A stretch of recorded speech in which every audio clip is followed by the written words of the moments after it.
Good afternoon, welcome to Stick Boys Lab. Got a project here for you today that we're going to, just a minute.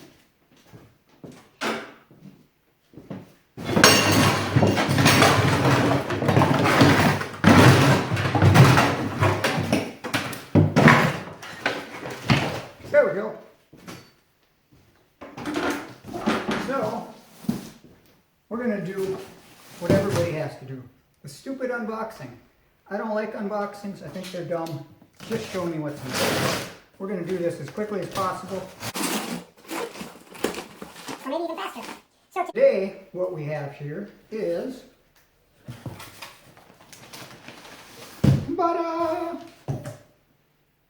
it's upside down.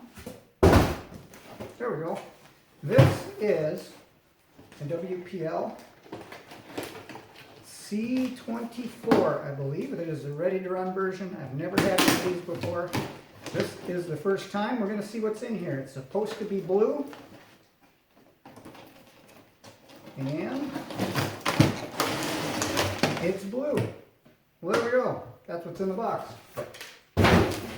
We got this little cap. We probably don't need that. And we've got this, which is not playing nice.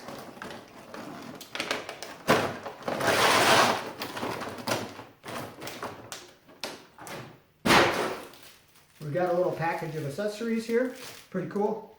We've got a cheesy remote control, which should work just fine. We have got the epicness of a Toyota Hilux in blue. We have a USB charger, I'll throw that back in there. And we have some other little dealy bob that appears to be parts for the cap, or topper, depending where you live. So, the goal for today is to figure out if we can get this thing working. I also want to see what's included with the current ready-to-run version.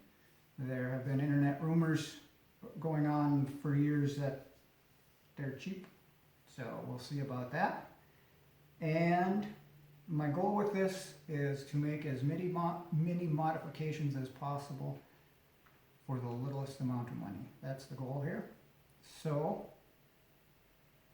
as many modifications as possible for the littlest amount of money. That's the goal here. So, that's what we'll do. The plan is to not upgrade parts until they break, although I have already ordered some in preparation for the breaking. Some of the common things that the internet rumors also say is the bump steer, which you can see here. We'll plan on getting rid of that. Probably make some modifications to these tires. Eventually we'll be making some body modifications based upon what I want this to be when it's done. So, what's the first thing we're going to do? I don't know. But we'll find out. So as this comes, there is an unpainted interior. It is just black. I will probably pull that out sometime if it will let me.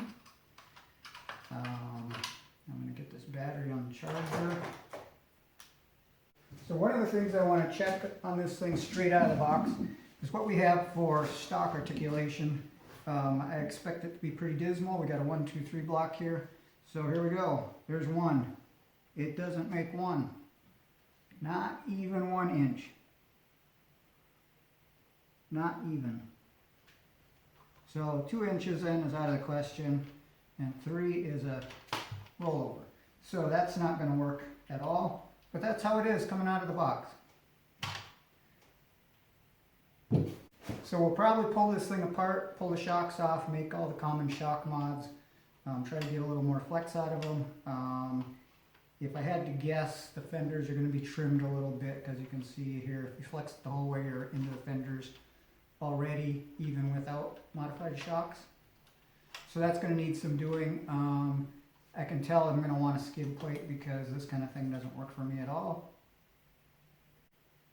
So perhaps for now, while the battery's charging, I'm just going to pull the bit off and we'll get a little more access to some of these other parts. So we'll pull this screw out.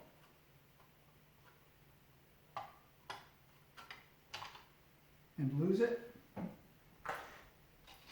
And then the bed should come off somehow or another. Again, my first one, so my goal here is to not break things while I'm figuring it out. Well, I guess we could always break things too. That's an option. We'll pull the cab. Maybe that'll take care of the problem. Maybe if we just pull everything, that will solve all our problems. Maybe? Yeah. And I see. We've got headlights wired into this thing, which it's kind of a neat touch. I finally got the body off. What I learned is that the cab needs to come off first.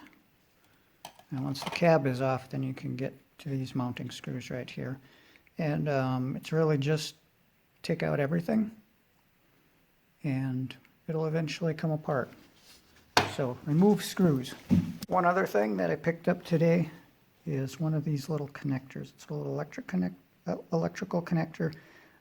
Eventually this is going to get put under the hood somewhere so that I can have a way to quickly disconnect the wires that go to my lights. And also it will provide me a junction to hook up more lights if I decide to do that. Disassemble. Disassembled. Okay. So as long as we're here, might as well pull a tire off, just for fun.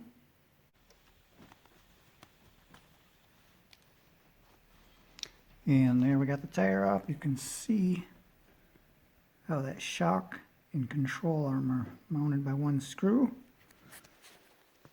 Let's see if I can get in here.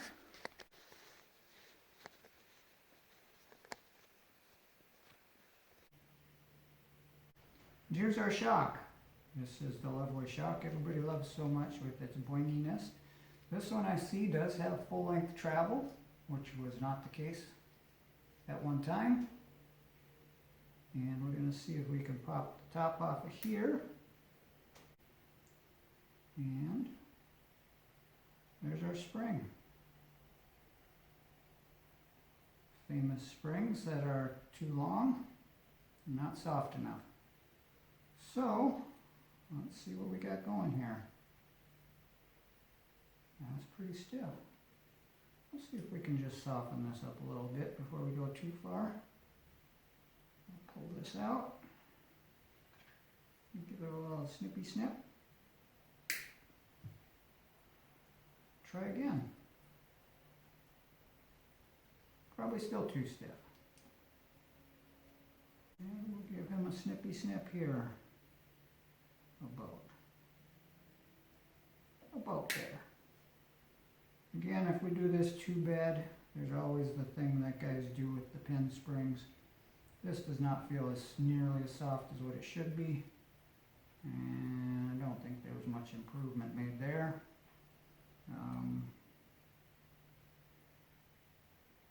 But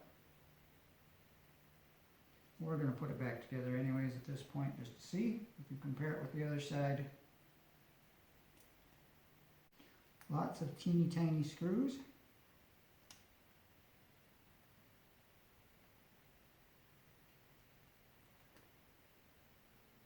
That will likely strip out before too long. But that's okay.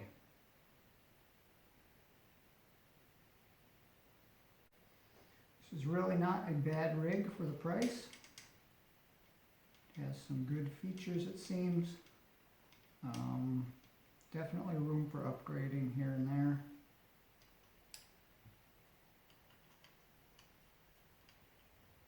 So it definitely feels better than the previous version. So I'm just going to pull this tire too.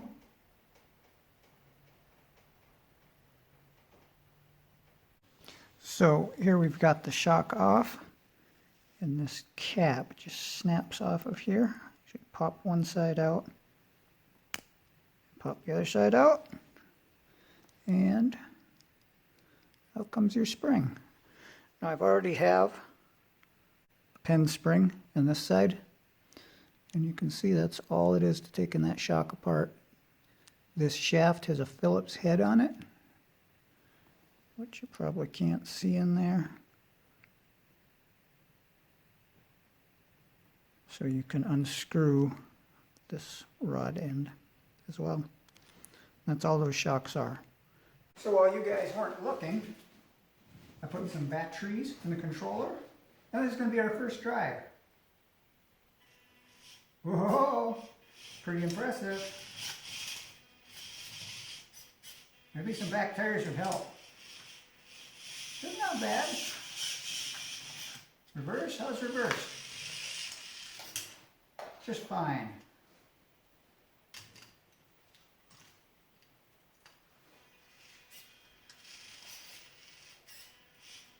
Uh-oh, don't want to run over that.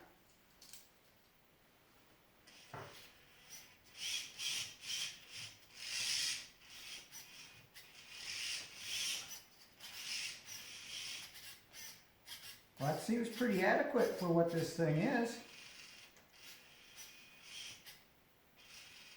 Stay tuned. So since we were last together here, I redid some of the steering. I don't know if you can see this or not. I'll try to get that to focus in there. It is worlds better, but still not great. I've got the tie rod up on top of the steering knuckles, steering arms, and drag link or whatever you call it that goes up to the servo. I stretched it out a little bit, flipped it to the other side, and installed everything on top. So that should help out with the bump steer a little bit. Helps with clearance, helps with a bunch of other things. I did modify the springs and the shocks, not terribly impressed with that. And so here we are. And I think it's probably about time for our second test drive.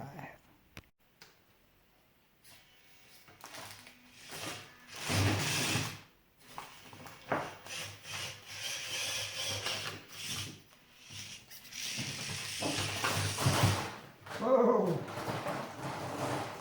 Well, lost all my parts there. And it seems to work pretty good. A little extra weight in the body might help. Still does not articulate at all, but again, still not much weight.